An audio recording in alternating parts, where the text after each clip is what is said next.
I used your college fund for my dream house. Amanda's voice dripped with satisfaction through my phone speaker. You're never going back to finish your degree anyway. Time to grow up and face reality. I gripped my kitchen counter, feeling the cool marble under my fingers as I processed her words. The $800,000 education fund my grandparents had left me, gone, or so she thought. Interesting, I replied, my voice steady. And how exactly did you manage that? My name is Sophie Parker, and at 32, I'd spent the last decade working as an accountant while slowly building my way toward my dream of finishing my medical degree. What my sister-in-law Amanda didn't know was that I'd been expecting this move ever since she married my brother, James, 3 months ago. Oh, it was easy, she laughed, clearly disappointed by my calm reaction. James still had access to the account from when your grandparents first set it up. All I needed was his signature. The house is gorgeous, by the way. Much better use of the money than some silly dream of becoming a doctor. I could picture her smug expression, probably admiring her reflection in one of her oversized designer mirrors. Amanda had swept into our lives like a hurricane 6 months ago, convincing my brother she was his soulmate after just 2 weeks of dating. I'd seen right through her act, but James was too enchanted to listen. Well, thanks for letting me know, I said, opening my laptop. I hope you enjoy the house. That's it. Amanda's voice rose with frustration. No crying? No begging? Come on, Sophie. Where's the drama? I ended the call without responding and pulled up my email. There it was, the confirmation I'd been waiting for from my attorney. The transfer Amanda and James had attempted had been blocked. The funds had already moved to a new secure account 2 weeks ago. My grandmother had always said, trust your instincts, but verify your accounts. She'd built her own accounting firm from nothing, teaching me everything she knew about protecting assets before she passed. When Amanda started asking suspiciously detailed questions about my college fund at Sunday dinners, I knew it was time to put those lessons to use. I dialed my attorney's number, my hand steady despite the anger still simmering beneath the surface. Hi, Linda. I just got the call we were expecting. Has everything been documented? Every attempt they made to access the account has been recorded, Linda confirmed. The timestamps, the forged documents, everything. Your brother's signature appears to have been coerced. Do you want to proceed with pressing charges? I thought about James, my sweet but naive older brother. He'd always protected me growing up, standing up to bullies and helping me through our parents' messy divorce. Now he was married to someone who made those schoolyard bullies look like amateurs. Not yet, I replied. Let's wait for them to realize the transfer failed. I want to see what Amanda does next. After hanging up, I walked to my home office and opened the bottom drawer of my filing cabinet. Inside was a thick folder labeled Grandma's letters. I pulled out the most recent one, written just weeks before she passed away 2 years ago. My dearest Sophie, it read, I'm leaving you this money because I believed in your dream. Medicine isn't just a career for you, it's a calling. Don't let anyone tell you it's too late or too hard. And most importantly, don't let anyone take this opportunity from you. You're smarter than they think. Love, Grandma. I traced her signature with my finger, remembering how she taught me to analyze handwriting patterns when I was just 12. That knowledge had helped me spot the inconsistencies in James' signature on the transfer documents Amanda had submitted. My phone buzzed again, a text from James. Hey sis, Amanda's really excited about the house we're buying. I know the money was for your school, but you've got a good job already. Family should help family, right? I felt a familiar ache in my chest. James had always been terrible with money, jumping from one get-rich-quick scheme to another. Amanda had clearly figured that out within days of meeting him. Another text came through. The realtor needs the money by Friday. You're not mad, are you? I started typing a response, then deleted it. Let them figure out on their own that their plan had failed. Sometimes, silence was the best reply. My computer pinged with an email notification, the medical school admissions office confirming my interview for next week. I'd already been quietly completing prerequisites at night while working full-time.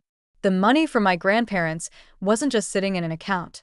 It was an investment in my future, one I'd been carefully planning for years. I opened my blinds, looking out at the city's skyline as the sun set. Amanda thought she had won, that she'd crushed my dreams with a few forged signatures and a smug phone call. She had no idea that she just walked into a trap of her own making. My grandmother's words echoed in my head. Sometimes the best revenge is letting people think they've beaten you right up until the moment they realize they've beaten themselves. Friday was only 3 days away. I wondered what excuse Amanda would give the realtor when the money didn't appear in her account. More importantly, I wondered how she would explain to James why she tried to steal from his sister. I picked up my phone and texted Linda. Send me everything you've documented. I want to be ready when this all falls apart. Then, I turned back to my medical school application, a small smile playing on my lips. Amanda thought she was destroying my dream. Instead, she was about to learn a valuable lesson about underestimating the quiet ones in the family. Friday morning arrived with a storm of text messages from Amanda. The bank says the transfer failed. What did you do? You think you're so clever, don't you? James is devastated. How could you do this to your own brother?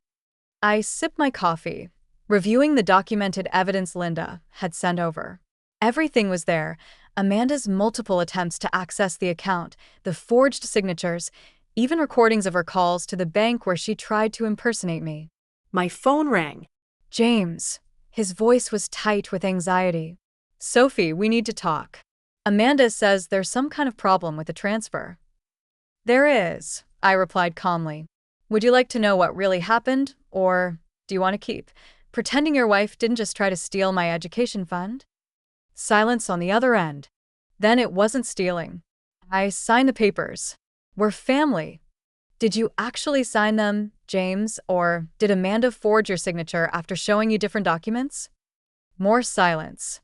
I could almost hear the pieces clicking into place in his mind. Come over, he said finally. Please, I need to understand what's going on. An hour later, I sat in their living room, my laptop open to display the evidence. Amanda paced behind the couch, her designer heels clicking against the hardwood floors she'd insisted they install last month. As you can see, I explained, pulling up the forged documents, these signatures don't match your usual handwriting, James. The bank's fraud department spotted it immediately. You had no right to move that money. Amanda burst out. It was just sitting there while you play pretend about medical school. We needed it. Needed it. I raised an eyebrow. For what? A 5-bedroom house you can't afford? More designer clothes?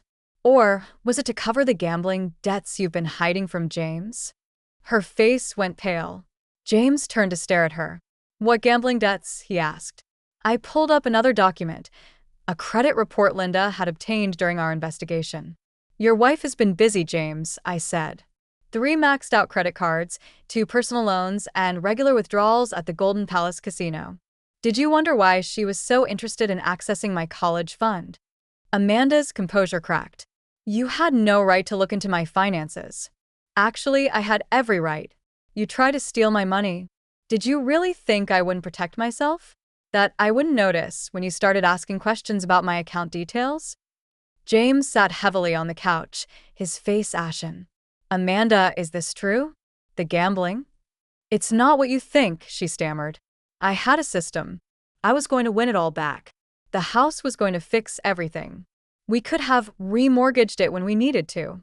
I watched my brother's world crumble around him. Part of me wanted to comfort him, but he needed to see the truth for himself. How much? He asked quietly. What? I replied. How much do you owe? Amanda's silence was damning. Over $200,000, I answered for her, and that's just what we've been able to trace. James put his head in his hands. I could see his shoulders shaking. Get out, he whispered. Baby, please, Amanda started. Get out. James roared, standing up. You tried to steal from my sister. You forged my signature. You've been gambling away our savings. Get out. Amanda grabbed her purse, mascara running down her face. Fine, but don't think this is over. I'll find a way to fix this. The door slammed behind her. James collapsed back onto the couch. I'm so sorry, Sophie, he whispered. I should have listened when you said something felt off about her. I wanted to believe someone could love me that much, that quickly. I moved to sit beside him, pulling out an envelope from my bag. Here, I said softly. You'll need this. What is it? Contact information for a good divorce lawyer. Linda recommended her. And proof that Amanda has been planning this from the beginning. James looked through the papers, his face growing harder with each page. Text messages showing Amanda bragging to friends about marrying into a family with money. Bank statements showing transfers to offshore accounts. Casino receipts dating back to before their wedding. She never loved me, did she? He asked, his voice small. No, I replied gently. But that's not a reflection on you. She's a con artist, James. She's done this before. His head snapped up. What? I pulled out the final document, a police report from 3 years ago. Another marriage, another theft, another devastated family. She disappeared before they could press charges, I explained. Changed her name and moved here, started fresh with a new target. James was quiet for a long time, processing everything. Finally, he looked at me. The college fund, it's safe? I nodded. Grandma taught me well. The money was moved to a secure account weeks ago. Amanda's transfer attempts were blocked and documented. We have everything we need to press charges. Do it, he said firmly. Press charges. All of it. I'll testify, provide whatever you need. She needs to be stopped. I hugged my brother, feeling him shake with suppressed sobs. I'm sorry, he whispered again. I'm supposed to protect you, not put you in danger. Hey. I pulled back to look at him. You protected me plenty when we were kids. Let me protect you this time. My phone buzzed, a text from Linda. The police were ready to move on our evidence. Amanda's previous victims had been contacted and were willing to testify. What happens now? James asked. Now, I replied, we make sure Amanda can't do this to anyone else. And then I have a medical school interview to prepare for. For the first time that day, James smiled. You're really going to do it? Become a doctor? That's what the money was for. That's what Grandma wanted. He nodded, wiping his eyes. She'd be proud of you, you know. Not just for catching Amanda, but for never giving up on your dream. I squeezed his hand. She'd be proud of you too, for being brave enough to face the truth. Outside, thunder rumbled as the sky darkened. Somewhere in the city, Amanda was probably trying to figure out her next move, unaware that her game was finally over. But here, in this moment, something broken was beginning to heal. 2 months later, I stood in front of my bathroom mirror, adjusting my white coat.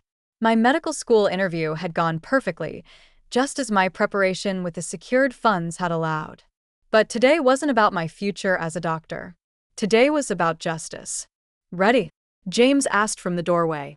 He looked better now, the shadows under his eyes finally fading. The divorce papers had been filed the day after Amanda's schemes came to light. Ready, I confirmed, grabbing my bag. The courthouse was packed, but not just with us. 3 other families were there, Amanda's previous victims. She used different names each time, Amanda Wilson, Amy Walker, Anna Wells, but her strategy had always been the same. Marry, quickly locate assets, forge documents, drain accounts. You don't have to do this, I told James as we took our seats. Linda can present the evidence without your testimony. He shook his head. No. I need to face her. We all do. Amanda was led in by officers, her designer clothes replaced by generic court attire. She'd been arrested at the airport 3 weeks ago, attempting to flee with a fake passport. The smug smile I remembered from her phone call was gone, replaced by a look of desperate calculation. Her eyes widened when she saw the other families. This wasn't part of her plan. The proceedings moved quickly. Linda presented our evidence methodically. The forged signatures, the gambling debts, the pattern of fraud across multiple states. Each family stood to testify, sharing nearly identical stories of trust betrayed and lives nearly ruined. When it was James's turn, his voice was steady. She made me believe I'd found true love, he said. Instead, I nearly helped her steal my sister's future. The money she tried to take wasn't just cash in an account. It was a grandmother's legacy, a dream of becoming a doctor, a future of helping others. Amanda doesn't just steal money, she steals hope. I squeezed his hand as he returned to his seat. Finally, it was my turn. Unlike Amanda's other victims, I was fortunate. My grandmother taught me to protect myself, to trust my instincts, to document everything. The money she left me wasn't just for education, it was a lesson in standing up for what's right. Today isn't about revenge. It's about making sure Amanda can't destroy any more families. The judge's verdict was decisive, guilty on all counts. 5 years in prison, restitution to all victims, no possibility of early release. You think this changes anything? Amanda spat as they led her away. You're still just playing at being a doctor. You'll fail, and I'll be out before you finish your first year. I smiled, thinking of my grandmother's words about letting people think they've won. Actually, I replied calmly, I start medical school next month. Your attempt to steal my dream just motivated me to work harder. So thank you, Amanda. You taught me that sometimes the best revenge is succeeding despite those who try to stop you. Outside the courthouse, James turned to me. I found a ring, he said. The engagement ring I spent 3 months' salary on. It's fake, just like everything else about her. Sell it, I suggested. Use the money to start fresh. He shook his head, pulling out the ring. No. I want you to have it. Sell it and add it to your school fund. Turn one more piece of her lies into something good. That evening, I sat in my office, looking at my grandmother's photo. The acceptance letter from medical school lay on my desk, along with the latest statement from my secured education fund. My phone buzzed, a text from James. Thank you for never giving up on me, even when I couldn't see the truth. I smiled, thinking about how different things could have been if I hadn't listened to my grandmother's lessons about protecting myself. Amanda had thought she was taking advantage of a naive dreamer, too busy studying to notice her schemes. Instead, she'd encountered someone prepared, protected, and unwilling to let anyone steal her future. I picked up my white coat, running my fingers over the embroidered name, Sophie Parker, medical student. Sometimes, the best victories aren't just about keeping what's yours. They're about showing others that it's never too late to stand up for yourself, to pursue your dreams, to trust your instincts. And as for Amanda, she had 5 years to think about the fact that the quiet one she'd underestimated was now on her way to becoming Dr. Parker, while she sat in a cell, her own dreams of easy money finally permanently out of reach.